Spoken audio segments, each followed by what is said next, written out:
अभ्यासकुल classes में आपका स्वागत है। वीडियो में हम डिस्कस करेंगे एचएसएस हिंदी 2024 की स्ट्रैटेजी रणनीति। तो आपको किस तरीके से तैयारी करनी चाहिए। सबसे पहले हम डिस्कस करते हैं कि बेसिकली फर्स्ट क्वेश्चन जो आपके पास होता है वो ट्रांसलेशन का क्वेश्चन होता है। तो ट्रांसलेशन के क्वेश्चन को कैसे प्रिपेयर करना है आपको। तो व्याख्या जो होगी वो आपके पास 15 मार्क्स की होगी, 15 नंबर के आपके पास ट्रांसलेशन होगी। तो ट्रांसलेशन के लिए सबसे एक इम्पॉर्टेंट काम जो आपको करना है कि अब आपके पास हरियाणा के जो प्रीवियस ईयर क्वेश्चंस हो चुके हैं वो 8 पेपर हो चुके हैं। ठीक है, तो 8 पेपर आपको टेलीग्राम ग्रुप में मिल जाएंगे। तो उन 8 पेपर्स की सबसे पहले आपको ट्रांसलेशन देखनी है करके। उसके बाद ट्रांसलेशन के लिए कम से कम आपको जितने भी इंपॉर्टेंट कीवर्ड्स हैं, जैसे पॉलिटी से रिलेटेड कीवर्ड्स हो गए, या इकोनॉमी से रिलेटेड कीवर्ड्स हो गए, या फिर हिस्ट्री से रिलेटेड कीवर्ड्स हो गए, या जनरल जितने भी आप कीवर्ड्स पढ़ते हो न्यूज़पेपर में, तो उनको बहुत केयरफुली अपनी नोट्स बनाने हैं उस चीज़ के। क्या बनाने हैं? उसके नोट्स, और उसे अप्लाई करने हैं ट्रांसलेशंस में। जैसे ट्रांसलेशंस में बहुत बेसिक बेसिक वर्ड्स आएंगे आपके पास, जब आप उनका हिंदी में मतलब नहीं लिख पाओगे, और अगर वो नहीं लिख पाए वो चीज़ आपको एग्जाम में डेफिनेटली याद रहेगी बाद में अगर आपने देख लिया। तो मिनिमम ये प्लस कम से कम आपको 10 से 12 प्रैक्टिस के लिए ट्रांसलेशन के पैराग्राफ्स करने हैं। काफ़ी सारे स्टूडेंट्स ट्रांसलेशन में स्पेलिंग मिस्टेक करते हैं और स्टार्टिंग में वो 25 से 30 मिनट लेते हैं ट्रांसलेट करने में। ठीक है, ये बेसिकली एक स्किल है जो आपका टाइम के साथ जब आप प्रैक्टिस करोगे 10 से 12 या फिर ये सारे पेपर्स को प्रैक्टिस करोगे, उसके साथ ये वाली स्किल आपकी डेवलप हो जाएगी और आपको 15 से 20 मिनट के अंदर अंदर ट्रांसलेशन को कंप्लीट करनी है। ट्रांसलेशन करते टाइम सबसे पहले याद रखना कि शब्दार्थ लिखो। पहले तो आप जो इंपॉर्टेंट कीवर्ड्स हैं उनके शब्दार्थ लिखो, फिर ट्रांसलेशन शुरू करो, अपनी व्याख्या शुरू करो। उसके बाद सेकंड क्वेश्चन आपके पास जो मोस्टली पूछा जाता है वो होता है व्याख्या से रिलेटेड।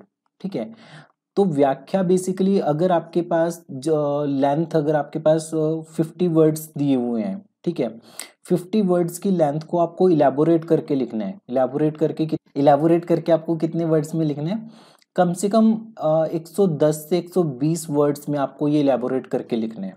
ठीक है, तो जो भी मीनिंग है, जो भी आपके पास सेंटेंस दिए हुए हैं उन्हें इलेबोरेट करके लिखो। अब ऐसा नहीं है कि बहुत वेग लिखना है। मैं आपको एक दो एग्जांपल्स ग्रुप में शेयर करूंगा कि कैसे जो प्रीवियस ईयर पहले पिछले एचसीएस की टेस्ट सीरीज के बच्चों ने लिखे हुए हैं, तो वो उसके एग्जांपल्स मैं आपको ग्रुप में शेयर करूंगा कि व्याख्या को कैसे इलेबोरेट कर रखे हैं। व्याख्या वाला पार्ट आपको इस तरीके से करना है। ये आपका 5 मार्क्स का होगा। ये गद्य और पद्य दो होते हैं। ठीक है, तो जो पोएट्री वाला पार्ट होता है, पोएट्री वाले पार्ट में काफी सारे स्टूडेंट्स पूछते हैं कि हम इसे कहाँ से प्रैक्टिस करें। देखो, इस पे कॉस्ट बेनिफिट मतलब अगर आप लगाओगे तो वो पुअर है। अगर आप इस पे टाइम लगाओगे पोएट्री वाले बुक्स में से पढ़ के, तो वो इस टाइम पे हार्डली आपके पास 25 से 31 दिन है। तो 30 दिनों में आप पोएट्री नहीं पढ़ोगे फिर उसे रिटेन रखोगे, कोई फायदा नहीं है। ज्यादा से ज्यादा ये हो सकते हैं कि आप जो प्रीवियस ईयर क्वेश्चंस में पोएट्री के जो आ रखे हैं, पद्य खंड जो आ रखे हैं, सिर्फ उनकी व्याख्या देख लो, उनकी व्याख्या कैसे होगी। ठीक है, दैट्स इनफ। तो इसमें अगर 10 नंबर है, 10 में से अगर आप 4 या 5 नंबर भी स्कोर कर लेते हो तो वो इनफ है आपके पास।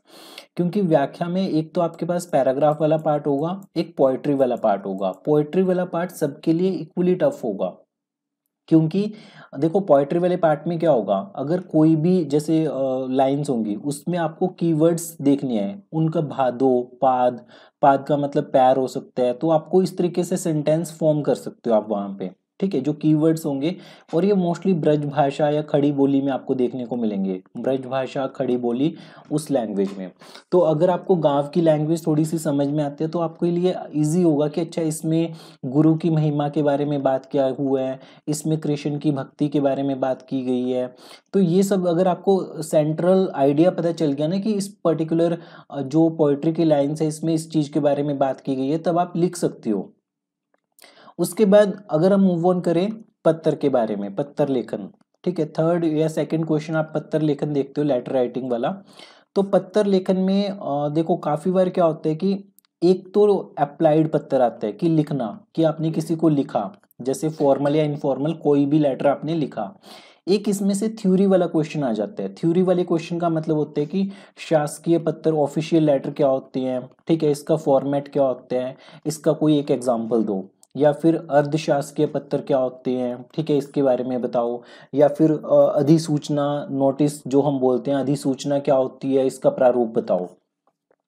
तो जो थ्योरी वाले क्वेश्चन है आप उन्हें स्किप नहीं कर सकते, क्योंकि एचसीएस में ये देखा हुआ है पिछले कुछ 1-2 साल के पेपर्स में कि जो दोनों पार्ट्स होते हैं ना पत्र लेखन में, क्योंकि आपके पास चॉइस होती है, तो जो दोनों पार्ट्स है उसमें दोनों ही पार्ट्स आपके पास थ्योरेटिकल पूछ लेते हैं। वो पूछ लेंगे परिपत्र क्या होता है, एक में पूछ लेंगे अर्धशासकीय पत्र क्या होती है। तो अगर आपने ये वाला पार्ट प्रिपेयर नहीं किया होगा तो आपका ये स्किप हो जाएगा। तो इसलिए जो थ्योरेटिकल पार्ट है कि शासकीय पत्र क्या होते हैं, अर्धशासकीय क्या होते हैं, अधिसूचना क्या होते हैं, परिपत्र क्या होते हैं, ये सारा आपको तैयार करना है, ठीक है। और ये हार्डली 2 से 3 घंटे की एक्सरसाइज है। 2 से 3 घंटे लगा के आप ये सारे शासकीय, अर्धशासकीय, अधिसूचना, परिपत्र इसको प्रिपेयर कर सकते हो, ठीक है। उसके बाद आपको देखने को मिलेगा 25 नंबर की ग्रामर, 25 नंबर की ग्रामर, ठीक है, व्याकरण। तो ग्रामर में आपको क्या होगा, एक तो विलोम शब्द होंगे आपके पास, एक मुहावरे होंगे, विलोम मुहावरे, और उसके बाद आपके पास शब्द शुद्धि, ठीक है, जो आपके पास स्पेलिंग्स दी होंगी वो गलत दी होंगी उनको ठीक करके लिखना होगा। उसके बाद शब्द युगम, सेम सेम होंगे शब्द पर उनका मीनिंग अलग होगा, शब्द युगम, ठीक है। उसके अलावा संधि और वाक्यांश के लिए एक शब्द, संधि और वाक्यांश के लिए एक शब्द। तो ये टॉपिक होंगे। अब ये सारे टॉपिक आपके सबसे ज्यादा स्कोरिंग है, सबसे ज्यादा स्कोरिंग यहाँ पे 25 में से अगर आप 20 नंबर भी ले लेते हो ना तो आपके पास बहुत बड़ी एज होगी पूरे पेपर में। देखो, कोई भी एक बुक पकड़ो, कोई भी एक बुक, ठीक है, राघव प्रकाश, लुसेंट या फिर कोई भी पांडे, कोई भी बुक पकड़ो, उस बुक को पकड़ने के बाद उस पूरी बुक को आप कंप्लीट कर लो। उसमें से जितने विलोम दिए हुए हैं वो, मुहावरे दिए हुए हैं वो, शब्द शुद्धि दिए हुए हैं वो सारे। उसके बाद क्योंकि बेसिकली अगर आपके पास 3 बुक्स है, 3 बुक्स में 80% वर्ड्स या जो कंटेंट होगा वो आपको ऑलमोस्ट सेम देखने को मिलेगा, ठीक है। तीनों बुक्स में 80% कंटेंट सेम देखने को मिलेगा। अब आप कंफ्यूज हो जाते हो कि अच्छा इस बुक में से कुछ और मिल जाएगा, इसमें से कुछ और मिल जाएगा। आपने एक बुक पढ़ ली, क्योंकि हार्डली 30 दिन है आपके पास। उसके बाद इस बुक के बेसिस पे आप प्रैक्टिस सेट अप्लाई करो, ठीक है, प्रैक्टिस सेट, ठीक है, कि विलोम शब्द के आपको 30 विलोम शब्द दे दो, 30 विलोम शब्द में से कितने ठीक हो रहे हैं, ठीक है। मुहावरे आपको दे दिए, 30 मुहावरे दे दिए, उसमें से कितने मुहावरे ठीक हो रहे हैं। तो ऐसे कर करके कम से कम 3-3 प्रैक्टिस सेट, आपको 3 प्रैक्टिस सेट विलोम शब्द के, 3 मुहावरे के, 3 शब्द शुद्धि के, 3 शब्द युगम के, तो ये सारे आपको करने हैं। और हार्डली विलोम शब्द करने में आपको मतलब ये होगा कि आप 10 मिनट में कम से कम 30 विलोम शब्द कर लोगे, ठीक है, 30 विलोम शब्द बहुत इजीली कर सकते हो। मेन इंपॉर्टेंट थिंग है कि आपको इन्हें रिटेन रखना है, ठीक है। आपको ध्यान में रखना है कि अगर कोई वर्ड है तो एक तो उसका मीनिंग समझने की कोशिश करो। अगर आपको मीनिंग उसका पता है तो वो आपको हेल्प करेगा बाकी पूरे हिंदी के पेपर में। कहीं ना कहीं मीनिंग पता होना चाहिए उसका, इंग्लिश में मीनिंग पता होना चाहिए कि इंग्लिश में उसे क्या बोलेंगे। उससे क्या होगा कि आपके ट्रांसलेशन वाला पार्ट स्ट्रांग होगा, ठीक है। तो 25 नंबर की ये आपके पास ग्रामर वाला पार्ट होगा। उसके बाद सबसे इंपॉर्टेंट इसमें 30 नंबर का ऐसे होगा, 30 नंबर का क्या होगा, निबंध होगा, ठीक है। निबंध में बहुत सारे बच्चे ये बोलते हैं कि 300 वर्ड्स में लिखा आता है, तो हम 300 में लिखे। 300 नहीं तो आप कम से कम 450 तक तो या 400 तक तो स्ट्रेच कर सकते हो अपनी वर्ड लिमिट, ठीक है। थोड़ा खुला खुला लिखो पेज पे।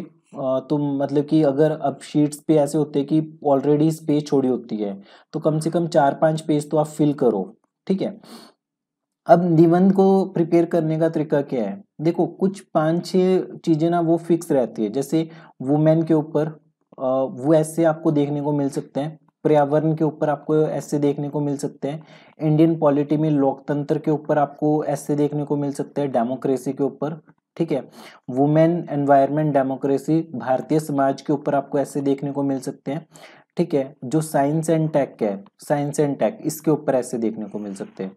तो ये आपके पास 5 से 6 इंपॉर्टेंट ऐसे टॉपिक्स है जो सदाबहार टॉपिक है, एवरग्रीन है ये, ठीक है। इनके ऊपर हर टाइम आपको अगर 5 ऐसे आते हैं, 5 ऐसे में आपको कोई एक ऐसे करना होता है, 5 में से कोई एक ऐसे आपको डेफिनेटली देखने को मिल जाएगा। कोई भी ऐसे की बुक पकड़ो, वुमेन की जितने 4-5 ऐसे उस बुक में से पढ़ लो और अपने 3 से 4 पेज का कंटेंट अच्छा सा उसमें से नोट डाउन कर लो। अब टाइम नहीं है कि आप एडिटोरियल्स पढ़ो, न्यूज़पेपर्स पढ़ो, वहाँ से अपनी वोकैबुलरी या वहाँ से अपने नोट्स बनाओ, वो टाइम नहीं है। सिंपल सा टास्क है, बुक पकड़ी, उसमें वुमेन के 4 से 5 ऐसे पढ़े, उसमें से अपने नोट्स लिख के अपने नोट्स बना लिए 3 से 4 पेजेस के। ठीक है, सेम एक्सरसाइज एनवायरनमेंट के ऊपर, सेम पॉलिटी के, सेम सोसाइटी और सेम साइंस एंड टेक, और एक ऐसे इकोनॉमी के ऊपर। ठीक है, मतलब आर्थिक स्थिति भारत की, उसके ऊपर।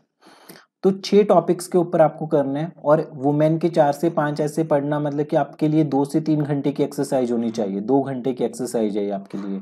ठीक है, 2 घंटों में 3 से 4 ऐसे पढ़ के उसमें से कंटेंट लिखना है। देखो ये करना पड़ेगा, अदरवाइज 30 नंबर में से बेस्ट ऐसे अगर होगा तो किसी को 22 मिल सकते हैं, और बेकार से बेकार होगा तो 6-7 मिलेंगे। तो अगर आप 15 या 16 नंबर तक भी पहुंच पाते हो तो वो एक अच्छा स्कोर है ये। ठीक है, 22 सबसे बेस्ट अगर कोई ऐसे होगा वो होगा, 15 से 16 एवरेज वाला होगा।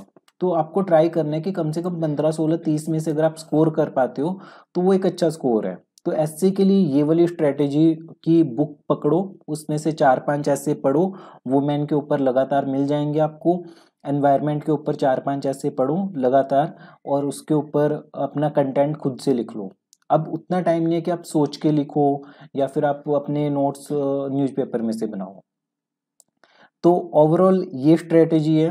तो हिंदी में अगर आपके पास 100 मार्क्स का पेपर है तो 60 प्लस स्कोर करना बहुत इजी है, प्रोवाइडेड कि एक पर्टिकुलर स्ट्रेटेजी के साथ, अच्छी प्रैक्टिस के साथ, चीज़ों को थोड़ा सा समझ के करो आप। ठीक है, तो इसमें बहुत इजीली आप स्कोर कर सकते हो। मोर ओवर, अगर आप में से कोई इंटरेस्टेड है टेस्ट सीरीज ज्वाइन करने के लिए तो वो मैसेज कर सकते हैं, कॉल पे बात कर सकते हैं। अगर आपको कभी भी कोई भी डाउट है, कोई किसी पर्टिकुलर टॉपिक में डाउट है तो उससे रिलेटेड पूछ सकते हैं। मैं ट्राई करूंगा कि जितना कंटेंट पॉसिबल हो सके वो यूट्यूब चैनल पे वीडियोस बना के इधर एस्से का या फिर लेटर का या फिर ग्रामर वाले पार्ट का या ट्रांसलेशंस का, वो सारा कंटेंट मैं यूट्यूब पे डालने की कोशिश करूंगा जितना भी पॉसिबल हो सके। कुछ मैंने डाला हुआ है, वो लिंक्स मैं आपको चैनल पे शेयर कर दूंगा। सो पढ़ते रहिए, प्रैक्टिस करते रहिए।